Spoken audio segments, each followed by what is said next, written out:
Dalam tahapan pembelajaran sebelumnya, Bapak Ibu telah belajar tentang bagaimana kita bisa memetakan kebutuhan belajar murid yang kita lihat lewat 3 aspek, yaitu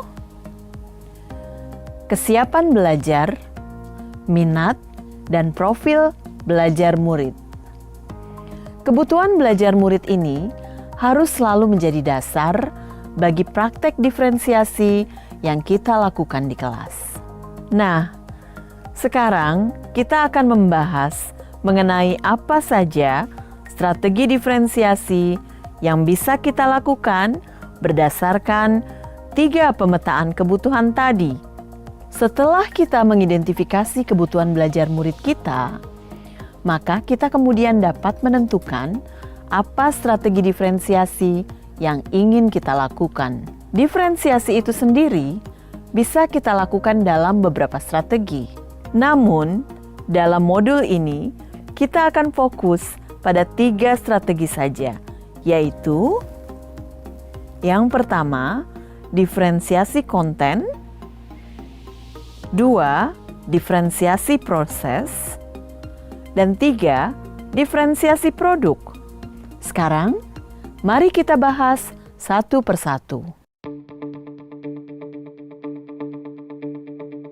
Sebelum kita membahas tentang diferensiasi konten, kita harus mengetahui terlebih dahulu, sebenarnya konten itu apa sih? Konten itu adalah apa yang kita ajarkan kepada murid-murid kita. Konten dapat dibedakan sebagai tanggapan terhadap tingkat kesiapan, minat, atau profil belajar murid yang berbeda, atau juga terhadap kombinasi dari kesiapan, minat, dan profil belajar murid. Jika Bapak Ibu masih ingat, Tomlinson memberikan kita alat yang disebut equalizer, yang dapat membantu guru mengukur readiness atau kesiapan murid. Coba kita lihat equalizer ini. Jika memetakan kebutuhan berdasarkan kesiapan murid, maka kita perlu menentukan jenis informasi yang harus disiapkan.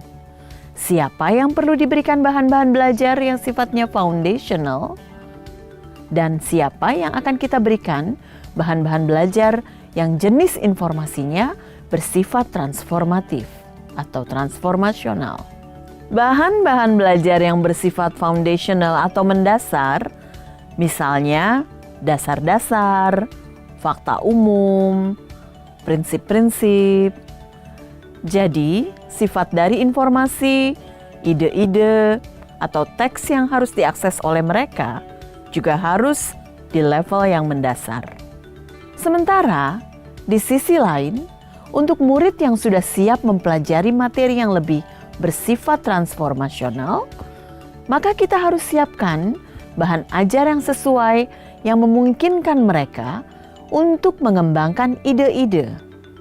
Misalnya, kita dapat memberikan mereka tantangan, research question, pertanyaan-pertanyaan pemandu yang membantu mereka mengembangkan pemahaman dan memperluas ide secara lebih dalam dan lebih jauh lagi. Kita juga dapat melihat kesiapan murid dari sisi apakah mereka sudah siap untuk belajar secara abstrak atau mereka masih perlu belajar dan berpikir secara konkret. Saat belajar, murid perlu merasa familiar dengan informasi atau materi-materi penting yang sedang dipelajari sebelum dapat bergerak melihat implikasi makna atau keterhubungan antar materi. Saat mereka masih berada dalam tahapan belajar secara konkret, maka guru perlu menyiapkan bahan-bahan belajar yang konkret. Misalnya, saat kita mengajarkan anak-anak kelas 1 SD tentang konsep nilai tempat, maka kita bisa menyediakan manipulatif, stick es krim, multi-blocks, dan sebagainya. Sementara untuk sebagian murid lain yang mungkin sudah familiar dengan ide-ide dan konsepnya, mereka sudah bisa diberikan lewat gambar atau bahkan sudah bisa langsung mengerjakan lembar kerja. Saat murid sudah memahami informasi secara konkret, penting bagi mereka untuk bergerak ke tingkatan yang lebih kompleks agar murid dapat melihat keterkaitan antar konsep atau gagasan. Diferensiasi konten juga bisa dilakukan berdasarkan minat murid. Misalnya, saat belajar tentang teks narasi, guru dapat menyediakan murid-muridnya berbagai teks dengan topik tentang hal-hal yang disukai murid. Sementara itu, diferensiasi konten berdasarkan profil belajar dapat kita lakukan, misalnya dengan memastikan bahwa murid kita dapat mengakses materi ajar tersebut sesuai dengan gaya belajarnya. Sebagai contoh, murid yang memiliki gaya belajar visual mungkin akan belajar dengan lebih baik jika materinya diberikan dalam bentuk gambar. Sementara untuk mereka yang auditori, materinya dapat diberikan dalam bentuk audio.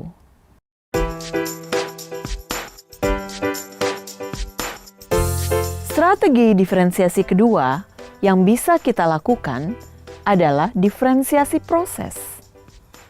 Yang dimaksud proses di sini mengacu pada bagaimana murid akan memahami atau memaknai apa informasi atau materi yang dipelajari. Saat kita telah memetakan kebutuhan belajar murid, yang kemudian harus kita pikirkan adalah bagaimana kebutuhan tersebut bisa dipenuhi. Caranya seperti apa? Proses seperti apa yang perlu disiapkan agar kita mengetahui bahwa setiap murid belajar, apakah murid-murid kita akan bekerja mandiri atau dalam kelompok? Kita perlu juga berpikir tentang seberapa banyak jumlah bantuan yang kita berikan kepada murid-murid kita. Siapa saja yang memerlukan banyak bantuan? Siapa yang cukup kita berikan bantuan dalam bentuk pertanyaan pemandu dan mereka kemudian bisa bekerja dengan mandiri? Nah, semua hal tersebut harus dipertimbangkan sebagai bagian dari skenario pembelajaran yang kita rancang.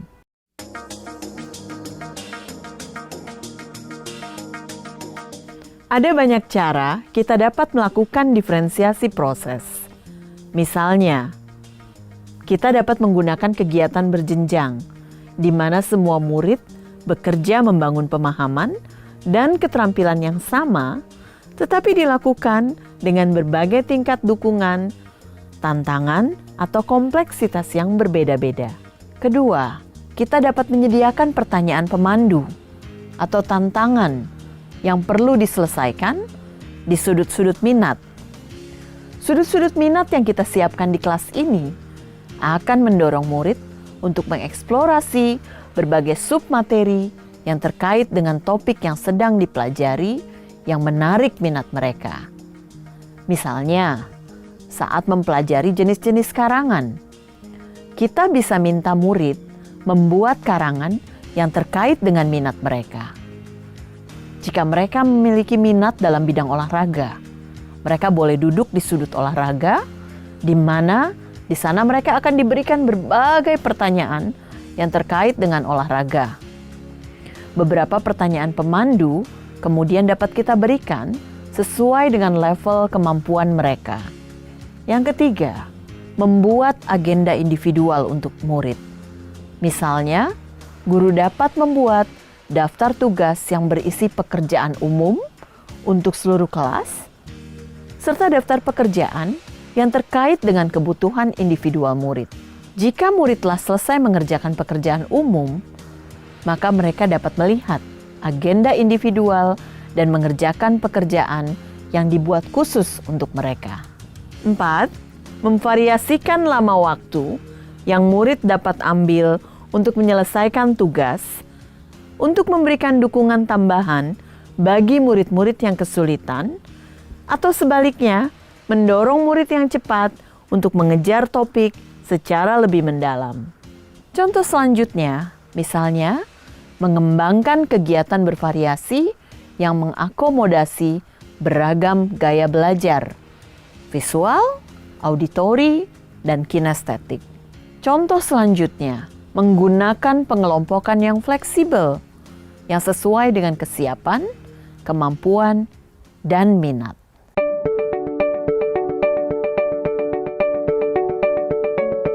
Nah, tadi kita telah berbicara mengenai diferensiasi konten dan diferensiasi proses.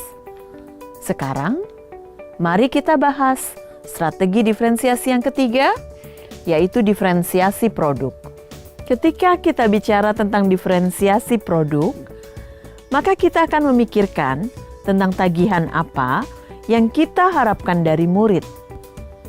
Produk ini adalah hasil pekerjaan atau unjuk kerja yang harus ditunjukkan oleh murid kepada kita. Produk adalah sesuatu yang tangible, yang ada wujudnya. Bisa berbentuk karangan, atau tulisan, atau hasil tes, atau pertunjukan, atau presentasi, atau pidato, rekaman, diagram, dan sebagainya. Yang paling penting, produk ini harus mencerminkan pemahaman murid dan berhubungan dengan tujuan pembelajaran yang diharapkan.